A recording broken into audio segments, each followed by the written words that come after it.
Hola a todos, bienvenidos y bienvenidas a tu segundo día de tu primer taller de fotografía. Esta segunda parte del taller forma parte de la experiencia que obtendrán como parte del concurso Una mirada desde la escuela a los derechos humanos en el segmento de fotografía. Con este taller seguiremos enseñándote las herramientas básicas que se toman en cuenta a la hora de hacer fotos. Ten en cuenta que esta clase forma parte de una serie de 2 talleres donde desglosamos cómo utilizar las herramientas básicas. En el taller pasado vimos la historia de la fotografía, la iluminación fotográfica y los elementos principales de esta: ISO, apertura, exposición y velocidad fotográfica. Hoy aprenderemos sobre la composición, el enfoque y un poco del encuadre. No olvides que en la fotografía las reglas son solamente un enfoque de lo que podría ayudarte a obtener una mejor fotografía. Pero una vez conoces esas reglas, una vez sabes aplicarlas y sacarle todo su potencial, es cuando llega el momento de que juzgues si tu próxima imagen debe estar sujeta a esas reglas. O por el contrario, si vas a romper esa regla y mostrar una versión nueva y mucho más creativa. Lo primero que aprenderemos hoy es acerca de la composición en la fotografía. Cuando hablamos de composición nos referimos a una serie de normativas que buscan hacer la foto más armónica y organizada. Para entender la composición vamos a comenzar con uno de los elementos más importantes en la misma y una de las normas principales en la fotografía, que es la regla de los tercios. Con ella aprenderemos cómo y dónde colocar los elementos que vamos a fotografiar en el momento exacto que hagamos el retrato. Vayamos por paso. Para desarrollar la regla de los tercios, primero mira la pantalla de donde harás la foto, sea tu celular o tu cámara. Mentalmente, divídela en 3 tercios imaginarios, tanto horizontales como verticales. Es como si hicieras 2 líneas hacia acá y 2 líneas hacia acá. La imagen te quedará dividida entonces en 9 partes iguales. Obtendremos una imagen como la siguiente. Los 4 puntos de intersección son los que van a indicar los puntos adecuados para fijar el centro de la imagen, aunque en verdad es el centro de interés de nuestra foto. Todo lo interesante dentro de la fotografía que vamos a hacer quedará probablemente cerca de estos 4 elementos, los 4 puntos que ya seleccionamos. No estamos diciendo que va a quedar totalmente en el centro, sino que utilizaremos esos puntos como referencia. De esa forma estaremos rompiendo con la norma común de situar nuestro objeto o elemento principal justo en el centro de la imagen. Cada uno de esos 4 elementos que ya marcamos se llaman puntos fuertes en la fotografía. Cuando estamos haciendo una foto, si solamente tenemos un objeto, lo preferible es colocarlo sobre uno de esos 4 elementos, de esos 4 puntos principales, en lugar de simplemente ubicar ese objeto en el centro de la foto, porque muchas veces no funciona como pensamos. O tal vez no genera tanto interés visualmente. Esto suele generar mayor atracción en el espectador que cuando el centro de interés está exactamente en el centro de la fotografía. En conclusión, no tomes tan en cuenta que el objeto al que vas a retratar debe estar exactamente en el centro de la foto. Y efectivamente va a ser visualmente mucho más atractivo si utilizas estos 4 puntos como referencia para colocar el objeto principal. Pero entonces, ¿qué pasa si tenemos más de un objeto en la imagen? ¿Qué pasa si tenemos 2 objetos principales? En caso de que en la foto hayan 2 objetos de interés, busquemos 2 de esos puntos y siempre que sea posible vamos a ponerlos en lados opuestos, dígase en este lado y en este lado, en esta línea y en esta línea. Si por ejemplo hay un objeto de este lado y otro de este lado, podemos mover la cámara de manera que uno quede en este punto y otro quede en este punto. No todas las imágenes deben desarrollarse específicamente en base a esta regla, pero si la utilizas, se crea una sensación de equilibrio, la imagen adquiere más interés y también mucha más complejidad que si ubicamos el objeto simplemente en el centro. La foto obtendrá mucho más fuerza y energía y además la foto deja de verse simplemente plana y gana un poco de profundidad.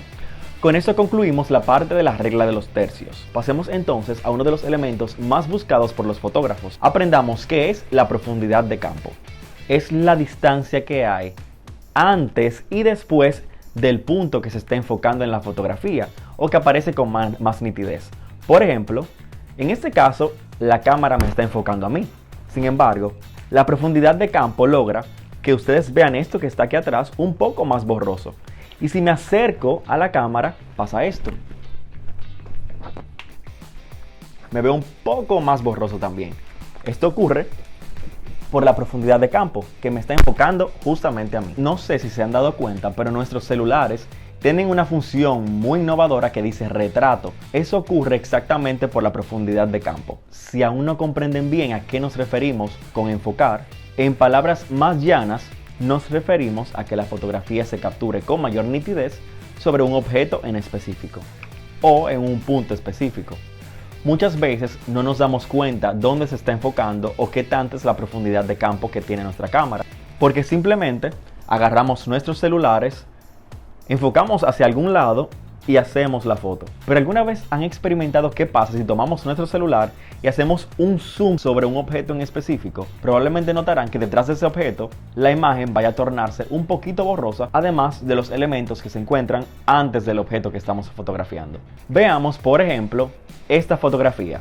Analicen cuál es la diferencia entre cada una y más tarde vamos a compartir entre todos qué hemos concluido.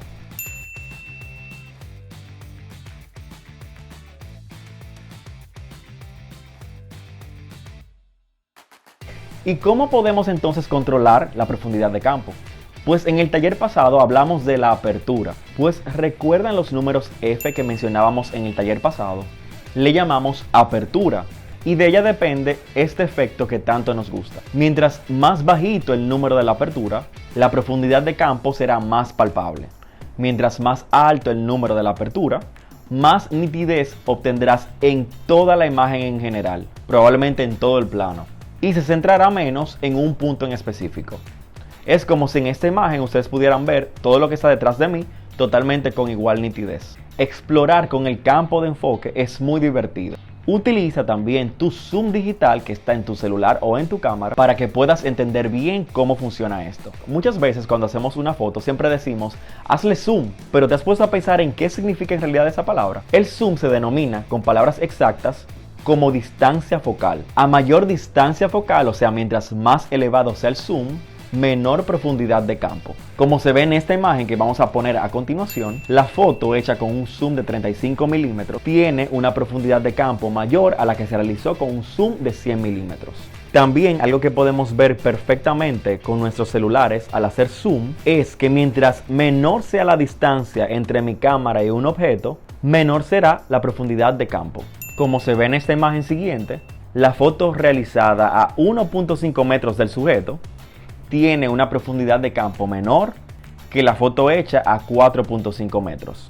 Cuanto menor es la distancia al sujeto que se enfoca, menor es la profundidad de campo. ¿Cómo utilizo entonces la profundidad de campo en fotografía?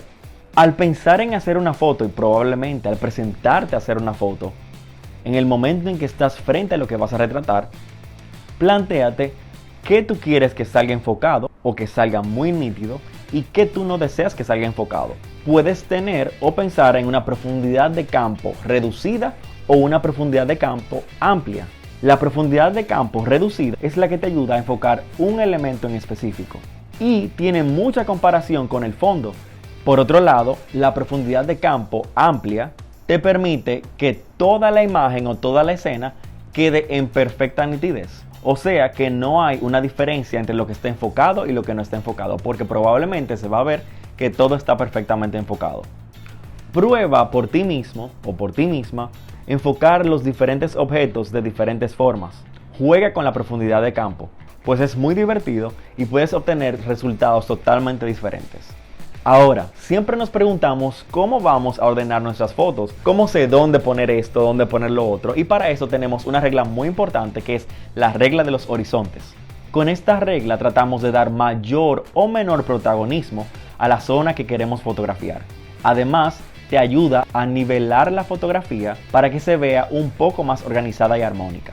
Si vemos una foto y podemos percibir que el horizonte está inclinado, lo primero que vamos a pensar es que la foto está torcida, aunque tal vez el objetivo de ese fotógrafo era que estuviese torcido. Esta regla nos dice que vamos a hacer dos líneas totalmente horizontales.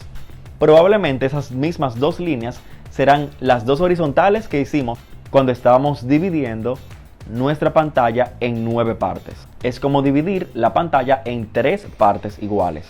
Dependiendo de qué objetivo tengamos con nuestra fotografía, el horizonte quedará o en esta línea o en esta línea. Todo depende del protagonismo que queramos dar al objetivo que estamos fotografiando. Es como si la parte que queremos que sea más palpable o más importante en la fotografía van a ocupar 2/3 de los 3 que dividen la cámara. Y la parte restante va a ser la parte que no queramos que sea la protagonista en la foto.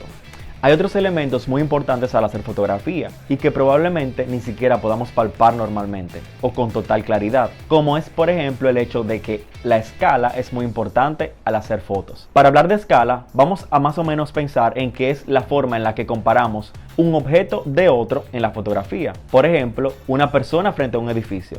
¿Han visto las fotos donde por ejemplo una persona se ve agarrando un edificio que está detrás de ellos? Pues eso ocurre con la escala. Mientras más cerca está una persona a la cámara, se va a ver más grande. Mientras más cerca está la persona al edificio, se va a ver más grande también. Si queremos que un objeto o una persona se vean más pequeñas, solo debemos colocar a una cerca de la cámara y a otra muy lejos de la cámara en la parte posterior de esta persona. Y con eso vamos a tener como resultado una escala muy diferente de personas en la fotografía. Eso se puede utilizar con mucha creatividad y lograr fotos estupendas simplemente con la escala en la fotografía. Ahora bien, no sé si han visto algunas fotos que simplemente tienen, imagínense una pelota, imagínense que le hagan una foto a una pelota y la colocan justo aquí. Y todo el otro espacio queda vacío y no hay absolutamente nada. Es como que creativamente pensemos en retratar un objeto, pero que todo el resto de la imagen sea nada. Ocurre muchas veces siendo una acción provocada por el fotógrafo, o tal vez es una característica del espacio. En fotografía, ese espacio con poca información visual se le llama espacio vacío o espacio negativo. En verdad a mí me encanta ese efecto porque me gusta la fotografía bastante simple, pero depende de lo que quieras lograr, puedes utilizar el espacio negativo o espacio vacío a tu beneficio y lograr imágenes muy impactantes.